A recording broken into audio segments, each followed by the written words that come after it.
तो गुनाह का इलाज ये है कि गुनाह का हुक्म शैतान देता है। कुरान कहता है अश-शैतानु यइदुकुमुल फ़क़्र व यअमुरुकुम बिल फ़हशा।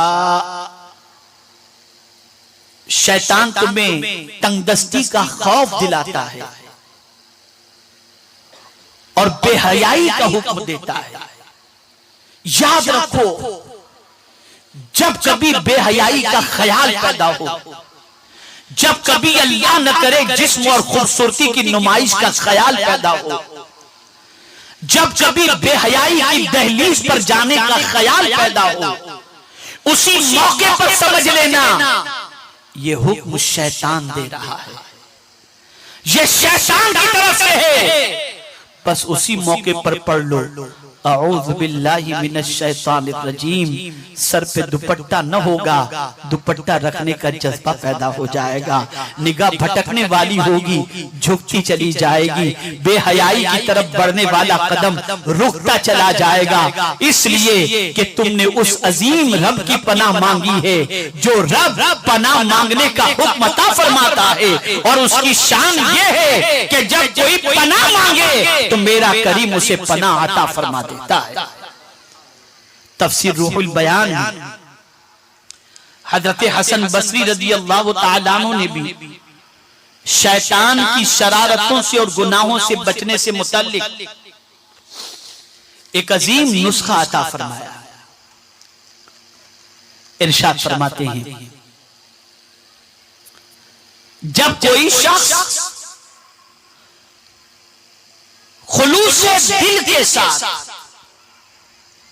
बिस्मिल्लाहिर्रहमानिर्रहीम पढ़ ले, ये तफसीर रूहुल बयान है। जब कोई शख्स खुलूसे दिल के साथ बिस्मिल्लाहिर्रहमानिर्रहीम पढ़ ले तो अल्लाह उसके और शैतान के दरमियान 300 पर्दे हाइल फरमा देता है। अब आपके पास कोई एक्सक्यूज नहीं है कि हम गुनाह से बचना चाहते हैं, बच नहीं पाते। मैं गुनाह से बचने का इलाज आज बता रहा हूं, आज गुनाह से बचने का नुस्खा आपको बता रहा हूं। आज गुनाह से बचने के हवाले से कानून अता कर रहा हूं। हज़रत खौला फरमाते हैं, अल्लाहु अकबर, कि रसूल गिरामी वकार सल्लल्लाहु ताला अलैहि वसल्लम ने इरशाद फरमाया, अगर कोई शख्स किसी बस्ती में जाए, किसी शहर में जाए, किसी इलाके में जाए और पहुंच करके ये पढ़ ले औज़ु बिकलिमातिल्लाहि ताम्माति मिन शर्रि मा खलक़, तो सरकार सल्लल्लाहु अलैहि वसल्लम फरमाते हैं, जब तक वो उस जगह पर रहेगा दुनिया की कोई चीज उसे तकलीफ नहीं पहुंचा सकती, कोई चीज तकलीफ नहीं पहुंचा सकती। पनाह मांगो, यहां भी अल्लाह की पनाह मांगने का हुक्म, अल्लाह की पनाह मांगते रहो। और जब कोई अल्लाह की पनाह मांगता है मेरा करीम उसे पनाह अता फरमा देता है, इसलिए कि उसी का हुक्म है फस्तईज़ बिल्लाह। इसी तरीके से आप देखिए, एक अंसारी सहाबी हजरत अबू उमामा रज़ी अल्लाह तआला अन्हु,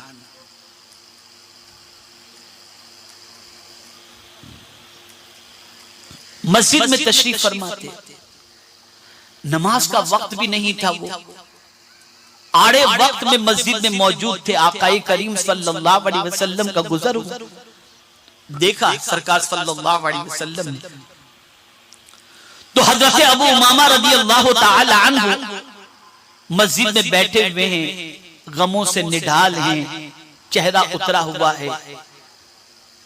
सरकार सल्लल्लाहु अलैहि वसल्लम ने फरमाया, अबू उमामा, ये नमाज का वक्त भी नहीं है और तुम मस्जिद में मौजूद हो और चेहरा भी कुछ बुझा बुझा सा नजर आता है, सब खैरियत तो है? तो अर्ज करते हैं, या रसूलल्लाह सल्लल्लाहु ताला अलैहि वसल्लम, समझ में नहीं आता, गम बहुत मुझे लाहिक हैं और मैं कर्ज में डूबा हुआ हूं और कर्ज से निकलने की कोई सूरत मुझे नजर नहीं आती, और या रसूल अल्लाह सल्लल्लाहु ताला अलैहि वसल्लम रंजो गम ने मुझे घेरे रखा है। तो आकाए करीम सल्लल्लाहु अलैहि वसल्लम ने फरमाया, क्या मैं तुझे ऐसी दुआ न बताऊं जिसे पढ़ने के बाद तेरा कर्ज भी उतर जाए और तुझे सुकून भी नसीब हो जाए? अर्ज करते, हाँ या रसूल अल्लाह सल्लल्लाहु अलैहि वसल्लम। तो सरकार ने फरमाया, ये दुआ पढ़ो, अल्लाहुम्मा इन्नी अऊज़ु बिका मिनल हम्म वल हुज़्न व अऊज़ु बिका मिनल अज्ज़ि वल कस्ल व अऊज़ु बिका मिनल जुब्न वल बुख़्ल व अऊज़ु बिका मिन गलबति दैन व कहर रिजाल। ये दुआ हुजूर ने उनको तालीम दी।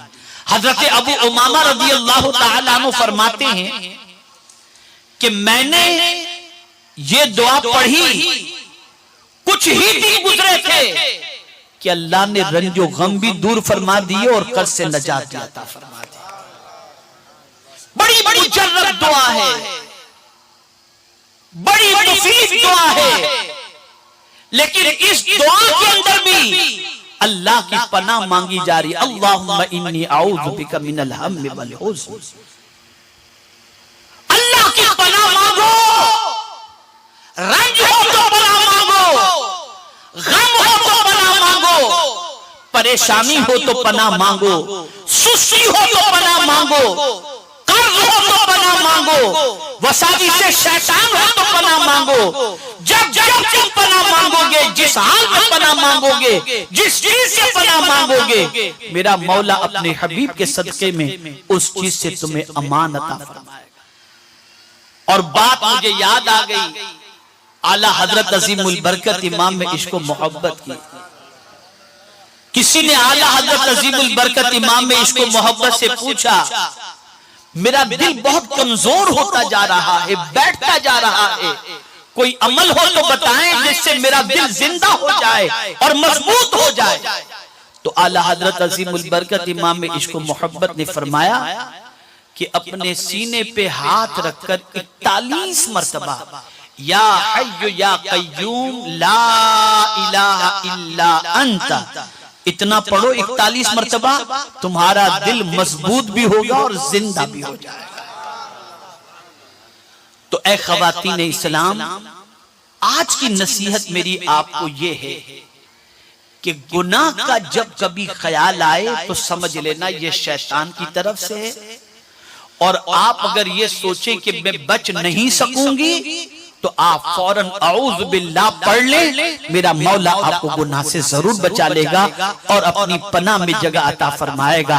ऐ रसूल आज़म सल्लल्लाहु अलैहि वसल्लम के दीवानों और ख़वातीन इस्लाम, ये बात हमेशा के लिए ज़हन में रखो, गुनाह करते वक्त अच्छा लगता है लेकिन बाद में पछताना पड़ता है, और नेकी करते वक्त तकलीफ होती है लेकिन बाद में सुकून होता है। इसलिए याद रखें, गुनाह की तरफ न बढ़ें, गुनाह कभी सुकून दे ही नहीं सकता और नेकी कभी बेचैनी दे ही नहीं सकती। इसलिए गुनाह से बचो और नेकी की तरफ अपने कदम को आगे बढ़ाओ। अल्लाह रब्बुल इज्जत जल्ल जलालहू आकाए करीम रऊफुर रहीम अलैहि तहिय्यत व तस्लीम के सदक़ो तुफैल हम सबको अपने दामन को गुनाहों से बचाने की तौफीक नसीब फरमाए, और अल्लाह रब्बुल इज्जत जल्ल जलालहू अपने प्यारे हबीब सल्लल्लाहु अलैहि वसल्लम के सदक़ो तुफैल हमें अपनी पनाह अता फरमाए, हमें शैतान से भी पनाह अता फरमाए और हमें वसाविस से भी पनाह अता फरमाए, और हमें मखलूक के हर शर से अल्लाह अपनी पनाह अता फरमाए। वमा अलैना इल्लल बलागुल मुबीन।